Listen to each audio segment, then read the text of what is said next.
afternoon. My name is Nathan Hockman. I'm the Los Angeles County District Attorney. With me up here is Maria Ramirez. She's an Assistant District Attorney. We have Hoon Chun, a Director of Fraud and Corruption. And we have Michelle Hennessy. Michelle Hennessy is the new Deputy in charge of a brand new unit that we have called the Business Tax Fraud Unit, a unit that actually got set up last month, and this is their first case. And this first case involves tax charges, against one of California's biggest tax scofflaws, the professional comedian Carlos Mencia, who's 58 years old. Mr. Mencia has one of those distinctions that you actually don't want. He is on the California Franchise Tax Board's list of the 500 greatest tax delinquents in both personal and corporate income categories. So he's a two-category California Franchise Tax Board award winner for an award you don't want as a tax delinquent. What we have now done today is Mr. Mencia has been charged with 12 felony counts. 6 relating to his personal taxes that the tax returns he failed to file, and 6 relating to his corporate tax returns that he failed to file. In total, the amount of corporate and income that he failed to report for over 6 years between 2019 and 2024, as alleged in the charges, is $8.7 million. That translates into over $300,000 of state tax. And that, by the way, we're not even dealing with whatever federal tax obligations he may have also not complied with. Mr. Mencia had the opportunity to be notified to pay these taxes before 2019, as the evidence we will produce at either a preliminary hearing or a trial will show. He had paid his taxes. So he actually knew he had a tax obligation to file a yearly return at both the personal and the corporate side. But Mr. Mencia decided that between 2019 and 2024, he would not pay those taxes. Did the California Franchise Tax Board do anything to notify Mr. Mencia of his tax obligations? They did. As the evidence will show, at both a preliminary hearing and a trial, if it goes to trial, the California Franchise Tax Board sent Mr. Mencia 78 notices that he had failed to file returns, and he should file those returns. Yet he was 0 for 78 in responding to any of those notices and filing the applicable returns. Now, Mr. Mencia was someone who wasn't always a tax scofflaw. How do I know that? Because he was filing his returns before 2019, and in 2007, he actually had a comedy show. And in the comedy show, he said, "It's tax day. Maybe I'm different, but I believe taxes are a good thing." In fact, he then discussed how taxes pay for electricity. They pay for the police. They pay for the fire department. They pay for the roads. And unfortunately, the 2019 to 2024 Carlos Mencia should have listened to the 2007 Carlos Mencia, who said, "It's tax day, maybe I'm different, but I believe that taxes are a good thing."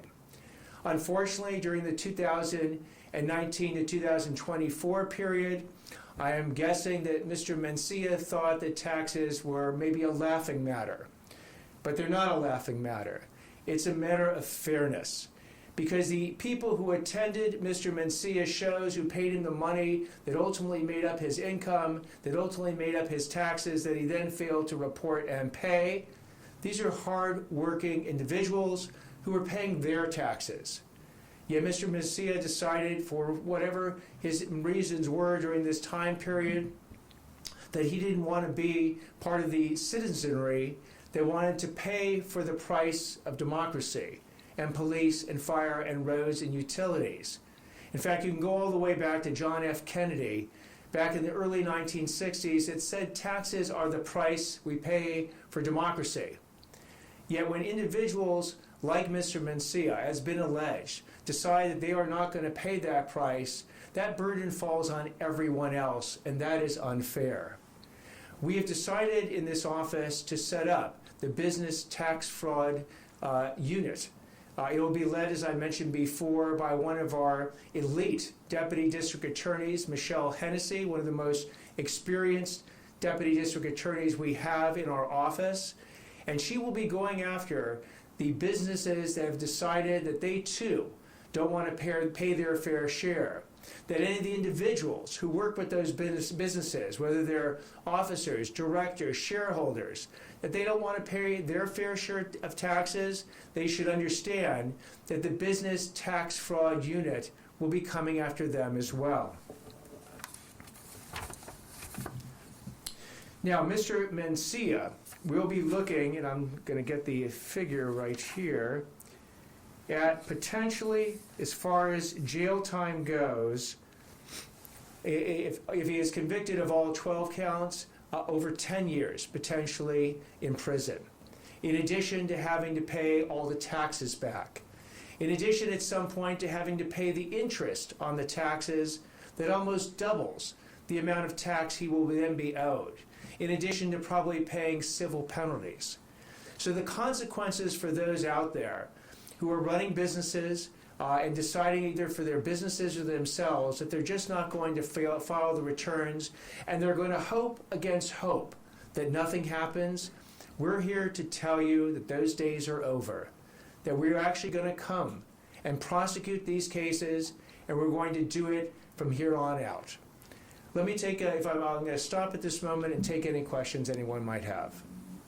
Did Mr. Mencia have like a DBA, or how did he present himself as a business?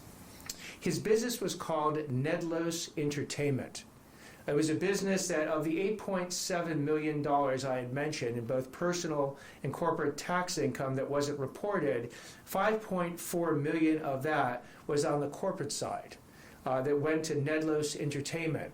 Because of the nature of the corporation, that money then, or the income then, after expenses are determined, flows down to Mr. Mencia as a shareholder of that particular business.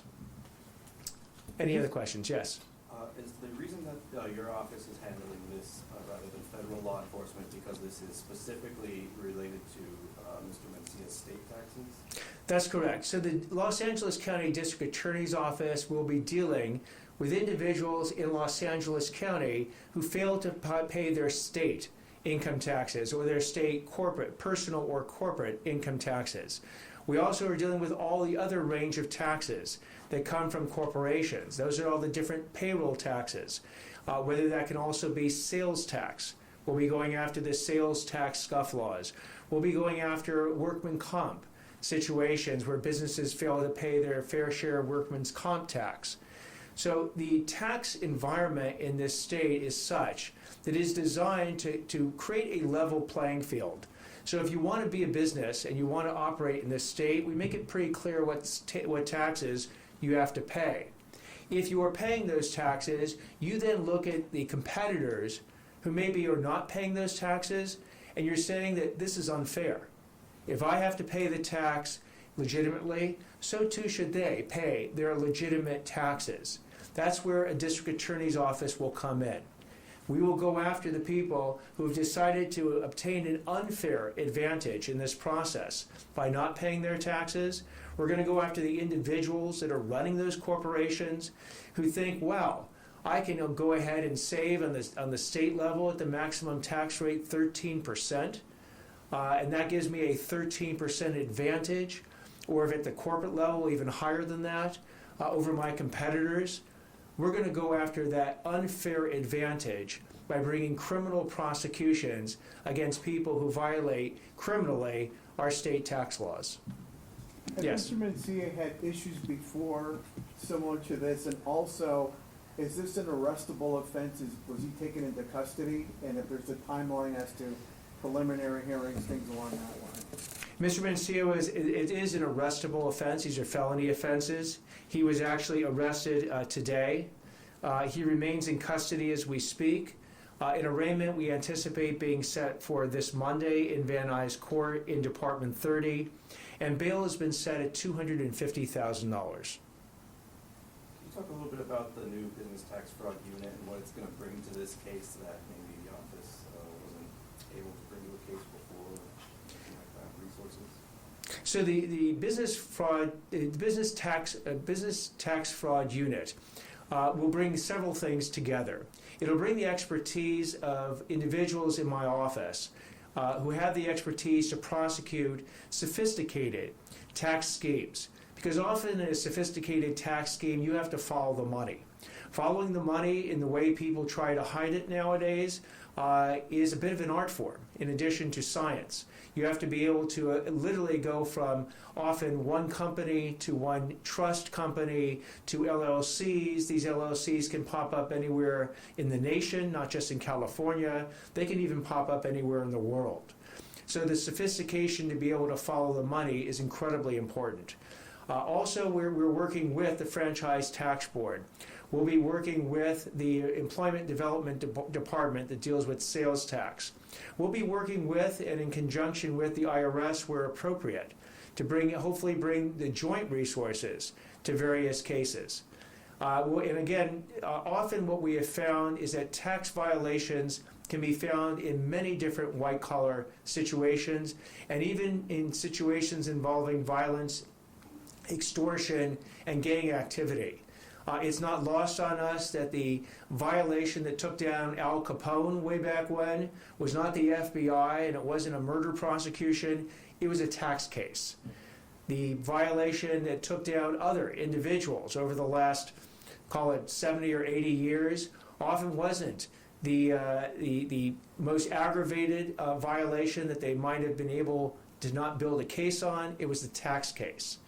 So we will use the tax laws appropriately, but we will use them also aggressively to go after the people who've decided that they can get this unfair advantage and or put the burden on either legitimate companies or individuals to shoulder a greater burden than necessary because they've decided not to shoulder that fair burden. And the message should be ringing loud and clear now that the business tax fraud unit is up and running, and this is their first case. Have you heard from the IRS if something similar was going on with his federal taxes? We have not heard one way or the other with respect to the IRS and Mr. Mencia. Yes. DA Hoffman, so question is, why now create this unit? Has your department been inundated with a lot of tax evasion, tax fraud cases where it necessitated you to create this unit? Can you talk about that, please? Certainly. So part of the reason this unit is being created, and then I'll talk about the timing of it as well, is my personal background. I've spent 35 years in criminal tax prosecution or defense. I used to run the tax division at the U.S. Department of Justice as the Assistant Attorney General. I have, again, experience at all different levels of tax prosecution. So when I came to the District Attorney's office and saw that they didn't do that many tax prosecutions, that even the California Attorney General's office, while it's done a few more, still wasn't doing enough to deter criminal tax conduct in Los Angeles County. Working again with Michelle Hennessy, we decided that the time was ripe to actually set up a business tax fraud unit. The amount of tax violations, I can say this pretty confidently, is in the millions and millions and millions of dollars every single year. Again, if the federal government it has, I wouldn't say it's receded necessarily from enforcing criminally the tax laws, but for instance, we used to have a very vibrant tax section in the U.S. Attorney's office across the street. We don't anymore. The old unit that I came from, which was the tax division in the U.S. Department of Justice, doesn't exist on the criminal side anymore. They folded that into another division. So with respect to the prosecutors and the expertise to go after these tax scufflaws or tax evaders, we need to have a dedicated unit to make this message very clear. So what I'm also hoping is that one of the ways that the IRS and other tax law enforcement authorities have gotten cases is often from people coming forward with that information. We used to call it, back when I was in the federal government, the X's. This is your ex-spouse or partner, your ex-business partner, the ex-computer programmer or employee that happens to know all the passwords for all the accounts that you've been hiding and not wanting to divulge to the tax authorities.